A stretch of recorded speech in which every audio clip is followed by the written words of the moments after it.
हमारे कई रिपोर्टर्स इस वक्त अलग अलग पॉइंट्स पर मौजूद हैं जो पल पल की अपडेट मुंबई से और ड्रग्स केस से जुड़े तमाम अपडेट्स पल पल के हम तक पहुंचा रहे हैं। अब इस वक्त एक खास मेहमान हमारे साथ जुड़ चुके हैं, गुप्तेश्वर पांडे जी, बिहार के पूर्व डीजीपी। गुप्तेश्वर जी, बहुत बहुत शुक्रिया, आपने हमारे लिए वक्त निकाला। सबसे पहले तो गुप्तेश्वर जी, सुशांत सिंह राजपूत की मौत के सिलसिले में हमने आपको बहुत मुखर देखा। उस वक्त आप डीजीपी थे। डीजीपी रहते हुए आप सुशांत के इंसाफ के लिए काफ़ी आवाज़ उठा रहे थे। आपने राजनीति में जाने की इच्छा जाहिर की है, क्या वहाँ भी आप सुशांत के इंसाफ की लड़ाई को लड़ते रहेंगे? देखिए, सुशांत बिहार का बेटा था, देश की शान है और पूरे देश की जनता का इमोशन उस मामले से जुड़ गया है। इसको आप छोटा समझ करके मत देखिए। तो जो जहां से है वो इस लड़ाई में जुड़ा हुआ है इमोशनली। मीडिया के लोग नहीं जुड़े हुए हैं, पब्लिक नहीं जुड़ी हुई है, तो राजनेता भी जुड़े हुए हैं। और हम राजनीति में जाएंगे कि नहीं, अभी तो हमने कहा भी नहीं है कुछ, लेकिन लोग कयास लगा रहे हैं। हो सकता है मुझे जाना भी पड़े और जाऊंगा भी अगर मौका मिलेगा तो मैं तो जहां रहूंगा वहां से ये आवाज़ उठाऊंगा। पुलिस पदाधिकारी रहते हुए आवाज़ उठाया, और राजनीति में या समाज सेवा में जाऊंगा तो वहां से भी आवाज़ उठाऊंगा। मैं तो कह चुका हूं पहले से कि जब तक सुशांत को न्याय नहीं मिलेगा तब तक मैं उसके लिए संघर्ष करता रहूंगा। गुप्तेश्वर जी, बहुत सारी शुभकामनाओं के साथ मैं अगला सवाल आपके हवाले कर रहा हूं। लोग आरोप लगा रहे हैं गुप्तेश्वर जी कि आप डीजीपी रहते हुए जिस तरीके से बातें कर रहे थे सुशांत सिंह के केस को लेकर के, वो सब कुछ अपनी राजनीतिक इच्छा के लिए कर रहे थे। आप खाली हमारा फेसबुक लाइव जो मैंने किया उसको देख लीजिए। गरीब का बेटा हूँ, गांव से आया हूँ, गांव में ढिबरी में पढ़ा हूँ। ढिबरी आप नहीं जानते होंगे तो ये आप जान लीजिए, 50 साल पहले यही माहौल था कि घर में जो दवा की शीशी की बोतल खाली हो जाती थी उसके ढक्कन में छेद करके और कपड़े की बत्ती लगा दी जाती थी और किरासन तेल भर दिया जाता था।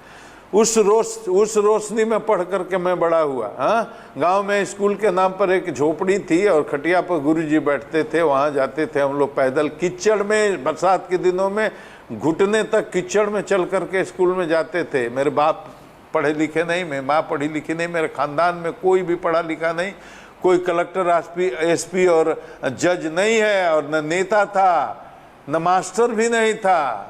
तो हम इस परिवार से निकल करके आए हैं और अपने संघर्ष करके यहाँ बैठे हैं।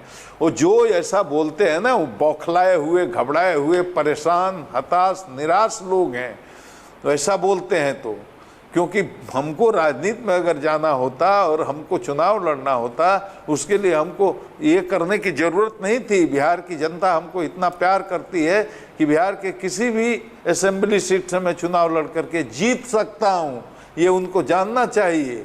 मैंने तो इसलिए किया कि बिहार के बेटे के साथ अन्याय हुआ, जुल्म हुआ, और मैंने 3 ही काम किया ना। एक किया कि यहाँ FIR कर दिया, दूसरा किया टीम वहाँ भेज दिया, तीसरा एक विनय तिवारी ऑफिसर को बेटर कोऑर्डिनेशन के लिए भेज दिया, और चौथा मैंने केस CBI को रिकमेंड करने की सिफारिश कर दी अपने राज्य सरकार से। इसके अलावा क्या किया? इसके अलावा क्या किया? और ये सारे एक्शन जिसकी गिनती कर रहा हूँ मैं, गिना रहा हूँ, ये सब भारत के सर्वोच्च न्यायालय ने कहा ये सब ठीक था, लीगल था, इसमें कुछ भी गलत नहीं था। मेरा केस करना भी सही था, बहसें तो इस पर भी हुई, केस नहीं करना चाहिए, 0 FIR भेजना चाहिए, मैं नहीं माना, और सुप्रीम कोर्ट ने कहा नहीं ये ठीक था। टीम मैंने भेजा, उस पर भी टीम क्यों भेज दिए हमने, सुप्रीम कोर्ट ने कहा ये भी ठीक था, इन्वेस्टिगेशन करना भी ठीक था।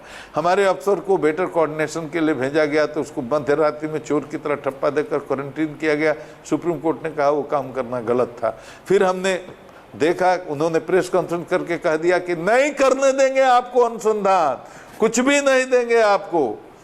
अफसरों को बेइज्जत किया, अपमानित किया, वो अलग बात है, लेकिन जब अनाउंस कर दिया PC करके कि आपको केस का अनुसंधान नहीं करने देंगे, मैंने वापस बुला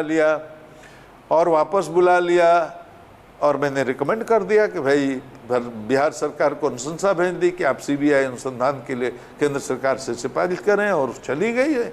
और केंद्र सरकार ने उस पर मुहर लगा दी और CBI को अनुसंधान, तब वो गए सुप्रीम कोर्ट में कि नहीं नहीं नहीं, बिहार पुलिस नहीं, CBI नहीं। अरे भाई, क्यों मुंबई पुलिस?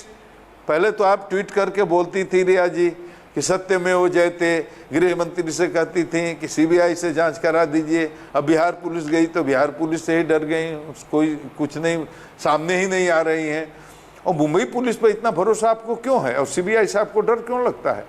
कोई फाउल प्ले नहीं है और ये इस मामले में कोई मिस्ट्री नहीं है, तो आपको कहना चाहिए कि सीबीआई कर ले, मुंबई पुलिस कर ले, बिहार पुलिस कर ले, दुनिया की कोई पुलिस आके कर ले, मैं निर्दोष हूँ, मुझे कोई डर नहीं।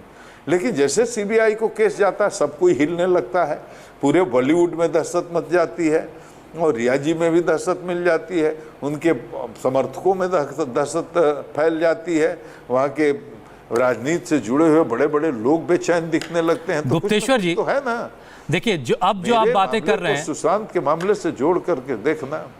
अब आप पूर्व डीजीपी के हैसियत से, एक आम आदमी की हैसियत से बात कर रहे हैं। दरअसल उस वक्त क्या है कि आप डीजीपी थे और आम लोगों के साथ साथ उस वक्त बहुत सारे कानून के जानकारों ने भी ये कहा कि आप जिस तरह की भाषा का इस्तेमाल कर रहे थे सुशांत सिंह राजपूत के केस से जुड़े मामले में, आपने रिया के लिए जिस तरह के शब्दों का इस्तेमाल किया, वो दरअसल डीजीपी रहते हुए आपको उस तरीके से बात नहीं करनी चाहिए थी।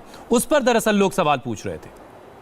अच्छा, हाँ हुसैन जी सुनिए, मैंने क्या कहा रिया को? जब मैंने कहा कि उनकी औकात नहीं है कि बिहार के मुख्यमंत्री के ऊपर कोई टिप्पणी करे। पढ़े लिखे लोग समझते हैं कि औकात का लिटरल मीनिंग क्या होता है, स्टेचर ही उसका मीनिंग होता है। औकात कहने में थोड़ा कलेजे में लगता है, ठक ठक ठक ठक लगता है, औकात कोई गाली नहीं है, औकात का मतलब स्टेचर।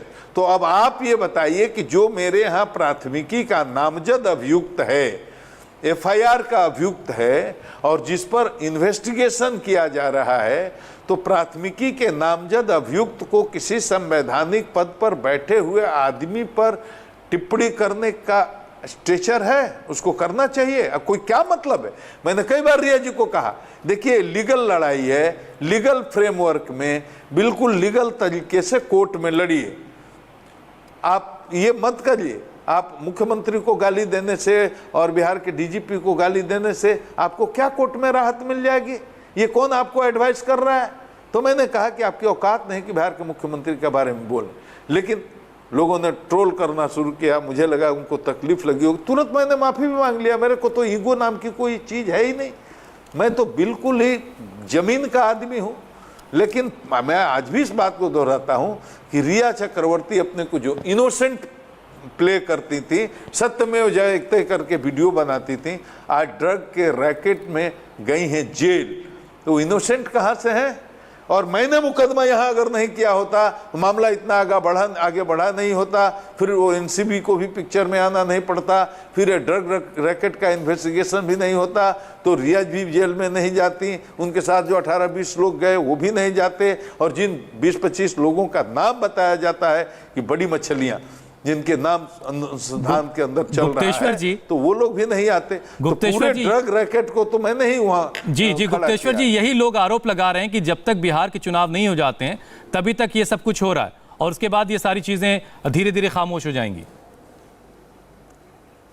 नहीं होंगी ना, बिल्कुल गलत है ना। आपका बेटा मर जाए, भाई सोचिए, आप किसी का, हुसैन भाई आप सोचिए, जो लोग ये आरोप लगा रहे हैं ये सोच करके लगाएं पहले कि अगर सुशांत तो उनका बेटा होता तो वो क्या करते, ठीक बात, तो वो क्या करते? उनको पीड़ा नहीं होती क्या? वो न्याय नहीं चाहते, सच नहीं जानना चाहते कि मेरे बेटे की मौत क्यों हुई? मैं तो उतना ही चाहता हूं। मेरी रिया चक्रवर्ती से क्या दुश्मनी है, या जो अभियुक्त बनाए गए हैं उनसे निजी क्या दुश्मनी है? मैंने तो निजी रूप से मेरी कोई दुश्मनी नहीं है, लेकिन हर देश का आदमी, केवल सुशांत के पिता ही नहीं और केवल मैं ही नहीं, ये तो मीडिया में भी जो लोग हैं और पूरे देश की आवाम जानना चाहती है कि सच का पता चल जाए कम से कम कि आखिर उस दिन सुशांत के साथ हुआ क्या था, दिशा सालियान के साथ हुआ क्या था, ये लोग जानना चाहते हैं। ठीक बात है, उसमें सहयोग करना चाहिए बिल्कुल सरकार को। सुशांत सिंह राजपूत को बिल्कुल इंसाफ मिलना चाहिए, और ये तब तक खत्म नहीं होगा जब तक ये सच सामने नहीं। ठीक है, गुप्तेश्वर जी, आपने बताया कि आपने डिब्री में पढ़ाई की, डिब्री की रोशनी से पढ़ाई करके आप इतने बड़े ओहदे तक पहुंचे, इतने बड़े पद तक पहुंचे, आपने बिहार में डीजीपी का पद संभाला। आप लेकिन सुशांत की बात कर रहे हैं, बिहार का एक बेटा सुशांत जो बेवक्त उसकी मौत हो गई, आत्महत्या की, हत्या हुई, सिर्फ उसकी बात कर रहे हैं। बिहार में अभी बहुत सारे बेटे हैं जो डिबरी की रोशनी में पढ़ रहे हैं, उनके बारे में क्यों नहीं आप बात कर रहे हैं? सिर्फ सुशांत के बारे में क्यों बात होगी? और बहुत सारे मुद्दे हैं बिहार के। मैं करता हूं ना। अच्छा आप बताइए, आप मीडिया में हैं जी, ऐसे बच्चे बहुत हैं, हजारों पढ़ रहे हैं डिग्री के बाद, आप उनकी बात क्यों नहीं कर रहे हैं? आप सुशांत पर क्यों इंटरव्यू ले रहे हैं? आप सुशांत की बात क्यों कर रहे हैं? अरे हुसैन भाई, आप बच्चों की तरह बात मत करिए। आप देश के बहुत बड़े पत्रकार हैं, आपको पूरा देश सुन रहा है। ये मीडिया का ट्रेंड है कि जहां से टीआरपी बनती है, सुशांत पर न्यूज करोगे तो टीआरपी बनेगी। और मेरे गांव में राम जो हैं, दलित हैं, उनका बच्चा आज भी उसी अभाव में जी रहा है, उसी ढिबरी में पढ़ रहा है। आप उस पर न्यूज बनाने जाओगे? बिल्कुल जाएंगे नहीं सर। जाओगे आप, क्योंकि अरे आपको नहीं सर, ऐसा मत TRP नहीं कहिए। मिलेगी। हम उनकी भी न्यूज दिखाते हैं। मैं आपसे ये सुनना चाहता हूं, नहीं गुप्तेश्वर जी, मैं आपसे ये सुनना चाहता हूं कि जिन अभावों की जिक्र आप कर रहे हैं, क्या उनकी बात भी करेंगे आप? ये हम तो वही करते रहे हैं। आप जानते नहीं हुसैन भाई, मैं चतरा में एसपी था, मैं वहां के गंजू भुइया जो लोग जो साल में 3 महीना महुआ उबाल करके पीते थे, खाते थे, मैं पहली बार तो गरीबी जाना चतरा में जब एसपी था। तो मैं समझता था कि गरीब आदमी को भी सुबह शाम हुसैन भाई रोटी मिल जाती है, और रोटी और नमक और सब्जी मिल जाती है। लेकिन चतरा में जब एसपी हुआ तो मैंने देखा कि गंजू भुइया है। चलिए, ये अच्छी बात है गुप्तेश्वर जी, समय मेरे पास इतना ही था। बहुत सारी शुभकामनाएं।